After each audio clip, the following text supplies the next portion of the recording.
Bonjour les beaux soleils et bienvenue pour la guidance énergétique et intuitive de ce lundi 15 octobre 2018. Ça y est, on commence une nouvelle semaine et pour ça j'avais envie de choisir deux jeux, un tarot et un oracle. Dans l'esprit de l'automne, c'est vrai, pour une fois. Donc voilà, ici ce sera pour le début de semaine, je vais travailler avec le Tarot of the Weird de Célestae. Qui est un tarot plutôt avec une essence victorienne, une essence gothique comme ça, donc voilà. Et ensuite, pour le reste de la semaine, je travaillerai avec les esprits de la forêt de Lucy Cavendish.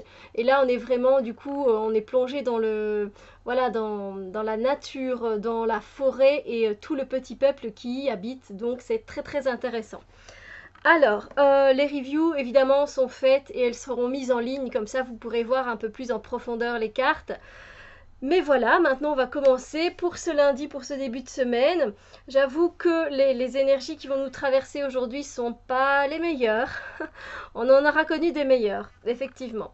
Donc on a le 8 d'épée. Le 8 d'épée, en fait, sont des énergies où on va se sentir enfermé par nos propres pensées, par notre mental.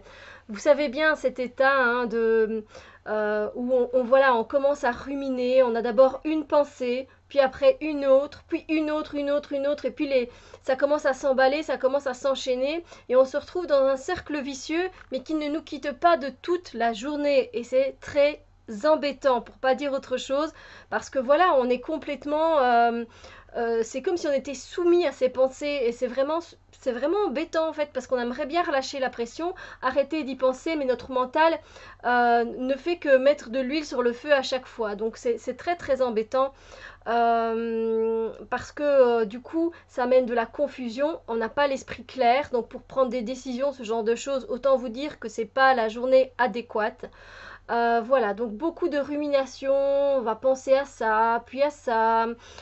Tiens, voilà, on va se retrouver en fait enfermé dans notre propre système de pensée, mais aussi avec nos propres peurs, parce que une fois que le mental a saisi, a vu quelle était la peur, il vient embrayer et il remet une deuxième couche en fait, hein. Donc c'est très embêtant parce que d'une petite peur, on se retrouve avec une phobie ou quelque chose d'énorme à gérer et c'est pas du tout évident. Du coup, après, on voit plus rien, c'est le flou total autour de nous. Euh, et on se retrouve un peu comme ça le dit ici, aveugle en fait, parce que on ne sait plus prendre de décision claire, on ne sait plus avoir une vue sur la situation détaillée, claire, nette, pas du tout. On n'arrive pas en fait à prendre du recul. Donc voilà, c'est pas des énergies très agréables, mais ce qu'on peut faire quand on se retrouve dans cet état d'esprit-là, avec ces énergies-là, c'est qu'on vient se poser dans le silence.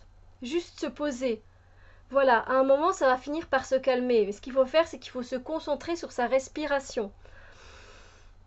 Il faut inspirer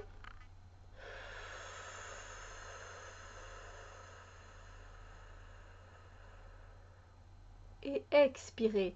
Oui, j'ai une très longue expiration, je sais, j'ai fait du yoga pendant des années, du coup, on apprend à maîtriser notre souffle. Déjà, si vous faites ça, 3 longues inspirations et 3 longues expirations, déjà 3, ce serait juste génial pour dire de calmer votre système nerveux. Vous calmez, voilà, c'est cet état négatif. Déjà, rien que ça va un peu relâcher la pression au niveau des pensées. Après, il va falloir vous centrer et vous dire voilà, je suis là, ici et au présent. Maintenant, oh, c'est tout là au-dessus, c'est tout. Je me concentre sur le présent. Je suis dans cette pièce-ci. Je suis assis, assise. Voilà, qu'est-ce qui m'entoure? Je vois un garde-robe, je vois le tiroir, je vois la statue là. Ok, on se centre en fait, on revient à l'instant présent et au lieu d'être centré au-dessus, du coup, on revient s'ancrer dans le moment présent. Et ça, c'est le plus important qu'on puisse faire, en tout cas pour calmer ce système de pensée et de se retrouver aveugle face à une certaine situation. Voilà. En tout cas, moi, je vous souhaite une magnifique journée, que tout se passe bien et on se retrouve très bientôt pour d'autres vidéos. Bisous lumière!